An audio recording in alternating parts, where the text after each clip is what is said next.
Olá, queridos pais, bem-vindos. Esse é um podcast do projeto Pais Segundo o Coração de Deus. E nessa conversa de hoje nós vamos falar sobre familiaridade. Antes de iniciar tudo, eu quero trazer o significado dessa palavra aqui num dicionário. Então, eu estou com o dicionário Silveira Bueno. Familiarizar, tornar-se familiar, habituar-se, acostumar, familiarizar. Então, essa palavra fala de algo que a gente se acostumou a ver todos os dias, que a gente conhece bem. E de tanto conhecer bem, a gente passa a não dar mais aquela importância que devida. Isso acontece muito no português, por exemplo, como uma palavra é dita por todo mundo, que aquela palavra ela perde a sua importância, perde o seu poder, a sua significância. Quando a gente, por exemplo, a palavra gratidão. E é uma palavra assim que todo mundo já tá cansado de ouvir, né? Porque as pessoas passaram a usar essa palavra para tudo. A gente vê em tudo e ela acaba, às vezes, por causa disso, perder justamente esse poder sobre o que quer dizer essa palavra, o que significa ser grato, sabe?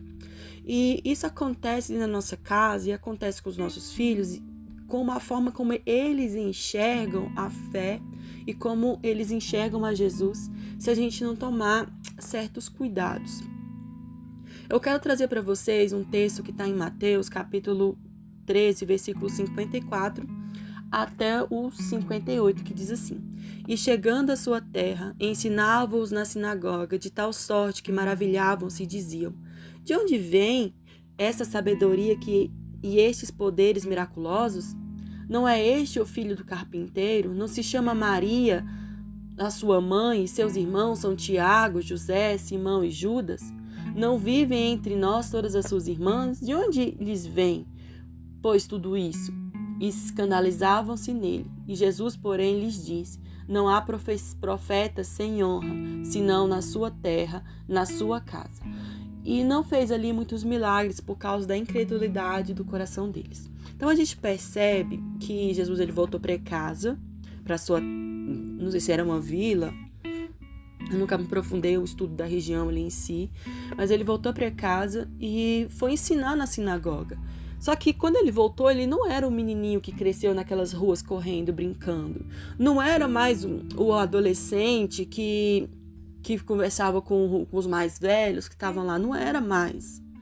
E não era o jovem que estava aprendendo a profissão com seu pai. Não era o filho de Maria. Não era mais o irmão de Tiago, de José e de Simão. Era o Cristo. O Deus encarnado que estava lá pregando o evangelho para eles. E eles não conseguiram enxergar o Cristo porque eles estavam enxergando Jesus, o menino, o que morou lá a vida toda, o que eles conheciam desde sempre, de quem eles sabiam todas as histórias.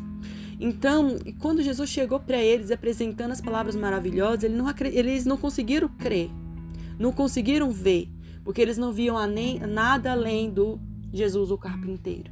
Jesus, o filho de José, o filho de Maria. Então, se a gente não tomar cuidado com o tipo de fé que a gente está vivendo dentro de casa, a gente pode passar para os nossos filhos essa mesma imagem de Cristo. Jesus? O Jesus. E a gente percebe na nossa nação que o nome Jesus, ele tem caído em descréditos na boca das pessoas. As pessoas falam em Jesus, ele se tornou um jargão. Em nome de Jesus vai dar tudo certo. Como um anor de sorte. E não entende quem é esse nome. Não entende o poder que há nesse nome. A salvação que há nesse nome. E não entende o Cristo que virá. Que descerá do céu e as promessas que estão sobre esse nome. Então, quando a gente vive essa fé morna, eu acho muito legal lá no livro de Apocalipse, porque ele traz justamente essa palavra. O que significa ser esse morno, né? A igreja de Laodiceia, em Apocalipse, capítulo 3, versículo 14. Ao anjo da igreja de Laodiceia escreve: Estas coisas diz o Amém, a testemunho fiel e verdadeira ao princípio da criação de Deus. Conheça as tuas obras, que nem é frio nem quente. Quem dera fosse frio ou quente. Assim, porque és morno e nem és quente nem frio, estou a ponto de vomitá-lo da minha boca. Pois dizes: estou rico, abastado, não preciso de coisa alguma, nem sabe que tu és infeliz, Sim, miserável, pobre, cego e nu. Aconselho-te que de mim compres ouro refinado no fogo, para que te enriqueceres, vestiduras brancas para te vestires, a fim que não seja manifesta a vergonha de tua nudez, e colírio para ungires os olhos, a fim de que vejas. Eu os repreendo, disciplino quantos amo, pois sou zeloso. Sê, pois, zeloso e arrependa-te. Eis que estou à porta e bato. Se alguém ouvir a minha voz e abrir a porta, estarei em sua casa e cearei com ele e ele comigo. Aos vencedores dar-lhe-ei sentar-se comigo no meu trono, assim como também eu venci e me sentei com meu Pai no seu trono. Quem tem ouvidos, ouça, o Espírito diz às igrejas. Hoje nós temos uma geração dentro das igrejas, dentro das famílias, que conhece um Deus de informação. Se você pergunta sobre Davi, a criança pequenininha já diz sobre tudo Davi. Se pergunta sobre o nascimento de Jesus, ele conhece todas as histórias, ele assiste muitos desenhos, ele escuta na igreja. Mas será que só a informação é o suficiente? Será que verdadeiramente eles estão conhecendo esse Deus que a Bíblia insiste em dizer que é vivo, que é real?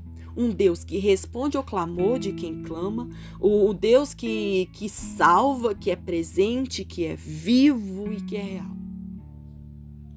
A fé morna é uma fé que trabalha, é uma fé que ensina, é uma fé que vive uma religiosidade, que vive a religião, mas não vive as profundezas de Cristo. Então Jesus ele olhou para essa igreja e falou para eles, olha, aparentemente, vocês estão tudo bem. Mas quando eu olho para o coração de vocês, eu vejo que está vazio de mim. E eu aconselho que te arrependa-te. Sabe, essa fé morna, essa familiaridade, que muitas vezes é o jeito que a própria família tem vivido. Vai à igreja no final de semana, volta para casa.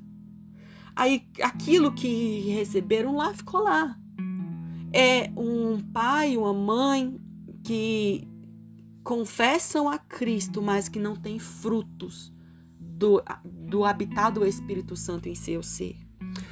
No que sai da boca deles não são palavras que vêm de um coração transformado, de um coração habitado pelo Espírito Santo.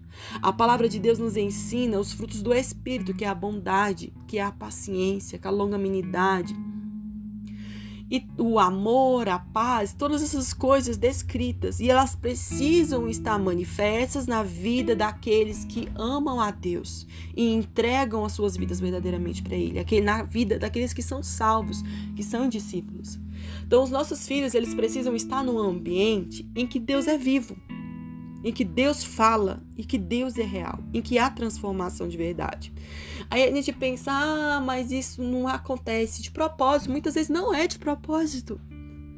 Às vezes a nossa rotina nos engole tanto, sem perceber a gente passa a viver mais as coisas deste mundo, os interesses deste mundo, que o trabalho, a gente chega cansado. O cansaço é o trabalho, é as dívidas, é as culpas, é os medos. E a gente passa a transmitir para eles, gerar no coração dos nossos filhos esses calos. Jesus, ele abriu o mar. Ele acalmou a tempestade. Mas a criança nunca viu a tempestade do seu lado ser acalmada por Cristo. De verdade. Porque na hora que vem a tempestade, a gente se agarra em tantas coisas, menos em Deus, que pode salvar.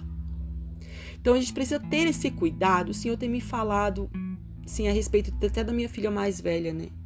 Ela conhece, mas ela precisa conhecer a profundidade do meu ser.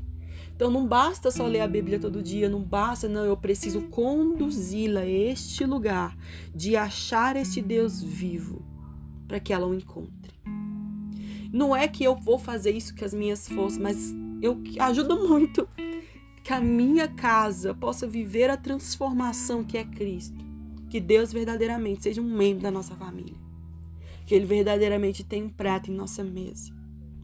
E que Ele esteja no centro das nossas decisões.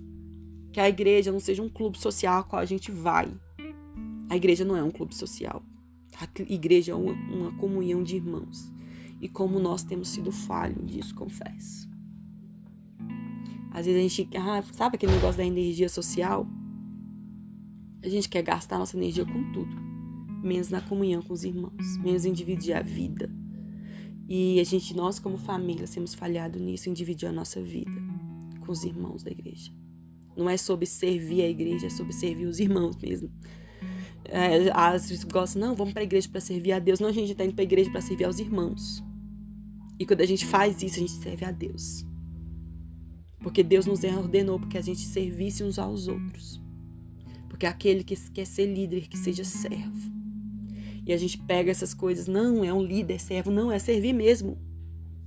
É oferecer um copo, é oferecer comida, é oferecer um consolo, é servir de servir. Não é de servir com glória, achar que serve, não, é na literalidade da palavra. E nisso Cristo é manifesto. Cristo é glorificado através dos nossos relacionamentos. Está lá em João. Então a gente precisa aprender a trazer esse Deus das Escrituras, que é tão real, de forma real para as nossas casas. E não calejar o coração dos nossos filhos com uma informação. Porque quando Jesus chegar e bater na porta, eles vão virar para ele e falar, eu te conheço. Tu és o filho de Maria. Tu és o filho de José. Ah, tu é o Deus que a gente vai lá na igreja. Jesus, eu sei quem é Jesus, é o Deus da igreja. Esse é Jesus. Esse é o Jesus. Meu menino gritando. Tive que parar um pouquinho para dar atenção pro neném. Então a gente precisa cuidar que os nossos corações dos nossos filhos não sejam cheios de calos. Nós temos que construir um coração que esteja aberto. Um coração que conhece informação, mas conhece um Deus que é vivo.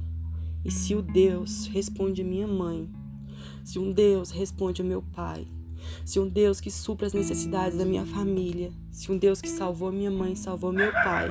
Esse é um exemplo qual meu esposo viu, né? O meu sogro era alcoólatra e ele viu esse Deus que salvou.